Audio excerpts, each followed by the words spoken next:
With a little bit of breathing room now from the very start of the patch, we've finally had some stats settle so we can give you guys our tier list. Pretty much every single role has seen a decent amount of shaking up going on, all the way down to the very bottom ranks. It's really nice to see Riot giving those bottom tier champions some hope for being viable all the time in the future. Make sure you smash that like button, destroy the sub button, and let's jump right in. There's a lot of factors that go into a tier list, whether it be pick rate, win rate, ban rate, difficulty of the champion, skill of the player. There's a ton that goes into it, and we try and best aim things towards platinum and below so that we can give most of you guys the best edge and the best champions to abuse in your games. Naturally, we'll be starting with the mid lane, and thanks to some of the changes on the patch, namely towards experience and specifically solo kill experience, champions like Talon, Pyke, and Katarina are absolutely dominating, and they are the top 3 on this patch. We mentioned this in our patch rundown video, where because the solo kill experience has gotten increased, a lot of assassin style champions are going to become very strong, as they'll be able to snowball on their opponents that much harder. And when you think about it, an assassin that's 3 levels ahead of their enemy is definitely going to win 9 times out of 10. For the broken tier highlight, we're going to highlight Talon because he did recently get a nerf that took him down from a broken tier status on the last patch, but now with this change, he is right back up there swinging at everybody else as hard as he possibly can. He naturally makes sense as the highlight here because he can take his massive solo lead from killing his opponent into other lanes with his incredible roaming power while losing very little and maintaining the lead that he already has, if not growing it by abusing everybody else. As we move into S tier, we're going to be highlighting Nocturne. He was last tier's broken tier pick, and for a good reason. He did get nerfed, but despite that, he still managed to pump out an impressive win rate. But now with the experience changes being a thing, a lot of the champions who can actually abuse Nocturne early are more popular now.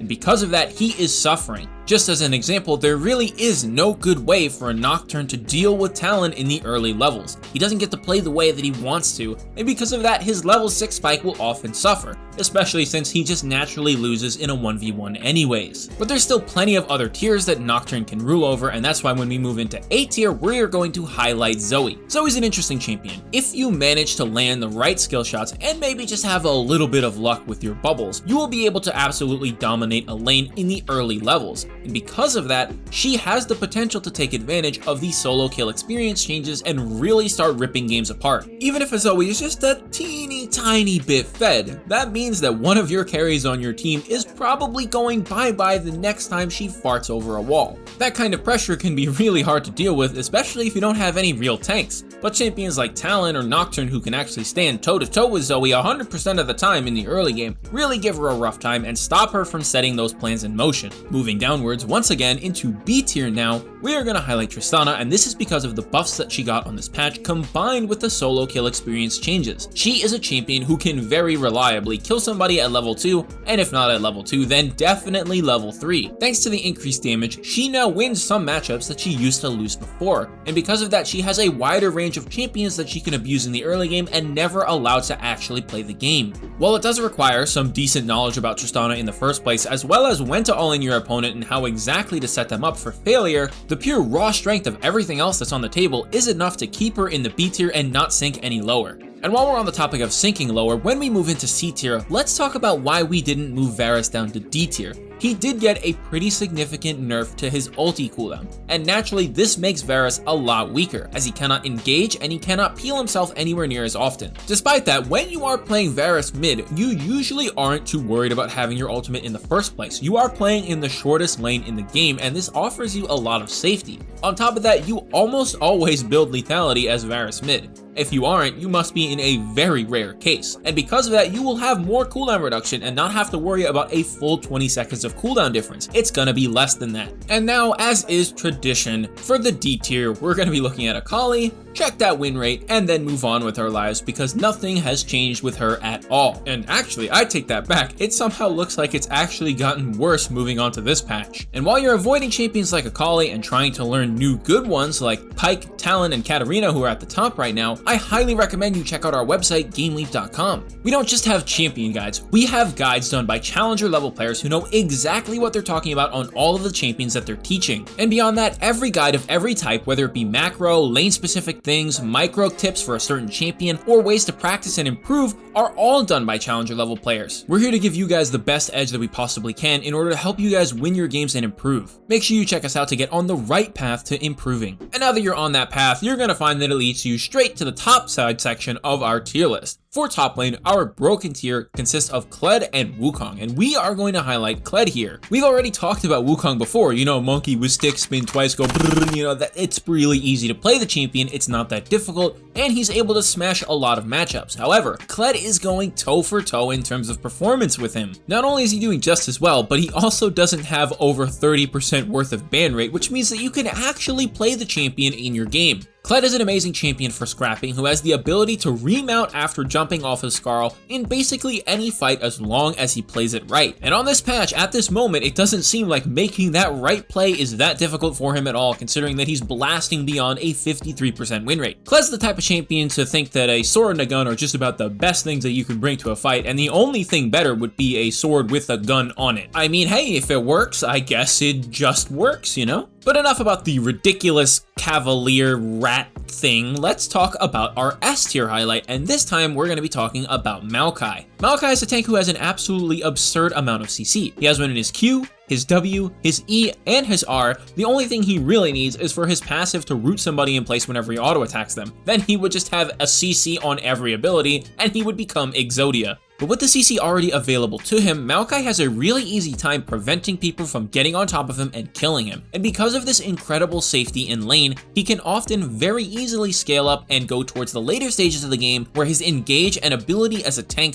to disrupt and root people in place for long periods of time is very powerful. Maokai will definitely surprise you with the amount of meat that he brings to the front line, being somebody who's made out of wood. And on top of that, you'd be very surprised how easy it is for somebody made out of meat to lose to something made out of wood. Last time I punched a tree, the tree won. Jumping into A tier, let's talk about Olaf for a second. He was not a great top lane pick for quite some time because his issue is that he needs to really play aggressively almost 24/7, and he is also very difficult to manage the wave while also harassing your opponent with your axe throws. Because of this, we kind of kept him low. Even though his win rate was okay, the mastery needed of concepts outside of just the champion and how it plays was really important and why it was rated so lowly. But now, with the experience changes and what Lane Kingdom means right now for solo kills, Olaf is popping off. I mean, really, what's the point of jungling for kills when you can just play in the lane and get kills right away as soon as you start the game? That's essentially the whole premise, and once you get ahead as Olaf, you tend to stay ahead.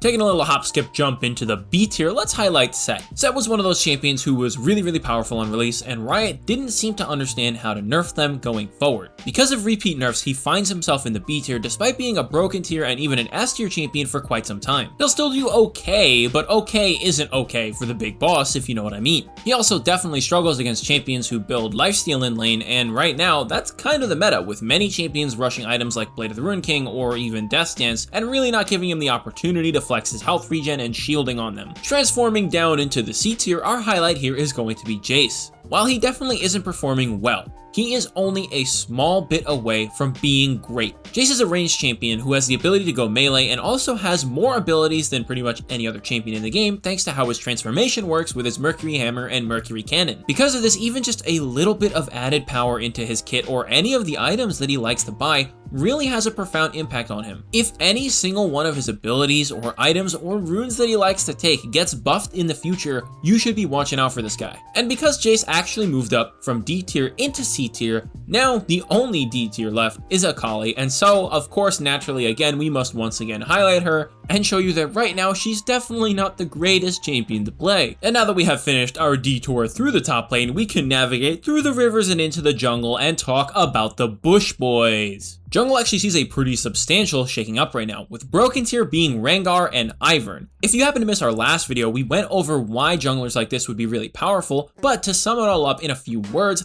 basically junglers who can farm really effectively and scale super hard are very good right now. And if they happen to be really annoying and are able to counter jungle their opponents, it's even better. That's why when you look at the top tiers on this tier list, you can see that pretty much every champion scales spectacularly in one way or another. For our broken tier highlight, we are going to highlight Ivern because he brings a very important point to light. Ivern is not a very resource intensive jungler. He just needs a little bit of gold and maybe some levels to really get himself going. And once he gets to that point, he stays just about as effective as he's going to be for the rest of the game and primarily functions off of assist gold. Yeah, counter jungling can happen. It's always a nice thing if you happen to, but it's also very risky against other champions who can jump on top of you and potentially one-shot you before you get a chance to really do anything. It's like, oh no dude, what's the man made out of sticks and leaves gonna do against the knife cat? Probably not a lot if it's just a one-on-one. But the fact that he has less options doesn't mean that he's worse. Just because he can't counter jungle all the time doesn't mean that he can't do it ever, and he also can't sneak objectives because he doesn't really do a lot of damage. And that might sound awful, but he makes up for it in so many different ways. Giving blue buff to your mid laner is an incredibly impactful decision, and you should be doing it most games if you notice that your mid laners are actually competent. Bonus points if you happen to be duo with them. But Ivern doesn't even need to make that experience or buff sacrifice because he gets to share buffs with his laners. And so when you think about this, he has the opportunity to be either, depending on what side he's on, giving red buff to his top laner or to his AD carry, and giving blue buff to his mid laner all the time after his first clear. Just the pressure from the buffs alone could potentially be the thing that turns a lane around completely or makes it smash that much harder. And when you combine that with the fact that his ganks are incredibly strong and that he'll be the one taking assists almost all the time and the experience doesn't really matter to him, then you've got an amazing jungler who fits perfectly into this meta. And that was my TED Talk about why I'm going to be banning Ivern for the next year straight. Thank you for coming. But moving on down to the S tier, let's take a moment to talk about Nunu. Nunu is a champion who clears extremely fast thanks to his consume doing true damage to monsters. He can, most of the time, use his Q to one-shot big sections of a camp. Whether it be fully consuming a medium Krug, or using your Q plus smite to basically instantly kill the large Krug, or using your Q plus smite to half health red buff instantly, whatever it is. He's got a lot of options for staying healthy and destroying camps quickly. This just makes him a natural at farming quickly, and it also opens him up to gank a lot before the camps even get to respawn. So Nunu is a champion who really effectively manages camp respawn versus gank timer. Because of that, he is a prime candidate for benefiting from the experience changes in the jungle later on in the game. Stepping on down to A tier, let's talk about Shyvana.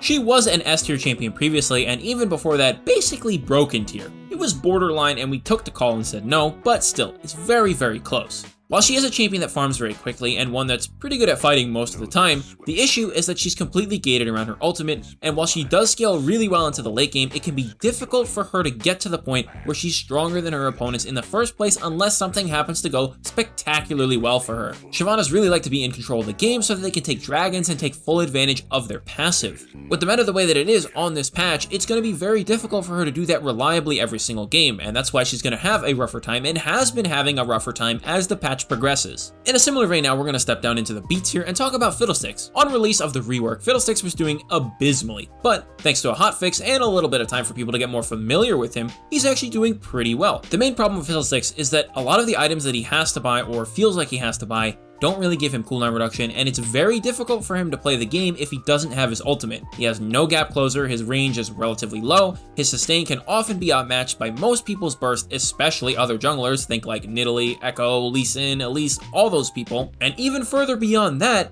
the other champions who don't have high damage usually have good CC. And because of that, they are able to interrupt stuff like his W, prevent him from being able to get his ultimate off. There's just so many problems that he has to avoid, and going around vision is nice in the very low elos. However, as you progress further and people actually start placing vision, you're going to have a much harder time unless you know how to manipulate people based on the vision that you can figure out that they have, as well as sweeping out what they have in the first place. Moving down to C tier, we've got no specific highlight here. However, we will highlight the common theme on all these champions. If you happen to notice, these are all champions who got buffed in the jungle or perhaps nerfed in some way or another and are primarily played in lanes. Set, Gnar, Garen, Mordekaiser, Darius, and Shen are all top laners, and also you could say Teemo is too, however he can be played elsewhere. And besides that, Zyra and Morgana are both usually played as support and sometimes mid, but this just goes to show that they've kind of fit all these champions that they tried to shoehorn in the jungle underneath the bottom half of most other junglers, and that's not to say that they're awful, they're definitely still playable, but they're definitely not the better option. And for our last tier, D tier's highlight in the Bush Boys is gonna be a Bush girl, and this time we're talking about Camille. You see, there's this new build running around in Korea that we actually reported on in our most recent Korean builds video, but despite that being the case, it hasn't really shown up anywhere else, and there's no statistics to really see how it's doing on this patch, at least yet. So because of that, we're gonna leave her in the D tier where she was in the past and move from there. We're not gonna make some crazy call. Just remember though, the champions who can farm decently well and are also really good at invading are pretty good right now. But with all this talk about invading, now it's time to invade the bot lane where junglers truly belong. So let's talk about the AD carry tier list. Just like last patch, Yasuo is still top dog. The win wall value is so insane with all the AD carries who just simply don't have a way to hit him behind it. The amount of power that that ability brings on its own for saving people's lives and turning fights around is ridiculous. It's also a great anti-gank tool against a lot of junglers, considering that people like Elise, Lee Sin, and other junglers have skill shots that they need to land in order for their ganks to work. Beyond that, moving into S tier, our highlight here is going to be Draven, and we did also report on a Draven build in our Korean builds video, and that's why we put him so high here. He was quite low in the B tier before, but with the new build as well as changes in the bot lane overall, Draven's been performing really well lately. One of the things that he used to struggle with was the fact that early on in the game he didn't quite have the burst to really threaten people super hard in many fights earlier on, because later he would make up for that with massive crits. But now if that's what you need, you can make up for it by doing the Halo Blades build instead. Flexibility in what you can do and what you can build and how you itemize is really important and can only help a champion in terms of their ranking. Moving down to A tier, because of what's going on in the bot lane and how experience is being affected, Sivir has moved up here and is our highlight. Champions who have kits that feature more supportive abilities like Sivir, like Ashe, and others will become a lot more common than you might think on this patch as people realize that it's a lot harder to solo carry with AD carries who rely on levels now. The perfect example for this would be our B tier highlight, which is Aphelios. He got his bonus armor penetration changed to lethality, which hurts his scaling. They changed his scaling on his Q so that it maxes out at level 13 instead of level 9, and they changed all of his abilities to have a scaling AD ratio rather than a flat one at all ranks. Honestly, a lot of the changing going around in the AD carry tier list right now is pretty self-explanatory. People who need a lot of resources and levels don't get them as much anymore because of the experience changes and what that means for their gold gain in the future. While there are certainly exceptions because of how tank busting is so prevalent right now, and which is why Vayne and Kog'Maw aren't really suffering on this patch, the majority of AD carries who are resource intensive have moved downwards. But as we move into C tier and D tier, you'll notice that almost nothing has changed from last patch. Heimerdinger and Xayah are still sitting in C tier, as even the Xayah buff wasn't quite enough to move her up yet. From there, Kai'Sa has gone down, as her improvement in the past was pretty short-lived, thanks to the experience changes when experience means a lot to her in terms of her raw stats as she gains evolutions in her abilities as well as ranks in them. And with that relatively smooth sailing through the AD carry tier list, let's move on to the supports and talk about how they've changed from 10.7 into 10.8. Right now, Bard is the solo top dog in the support role. He edges out just about everybody else by some way or another and gets that top spot for his own.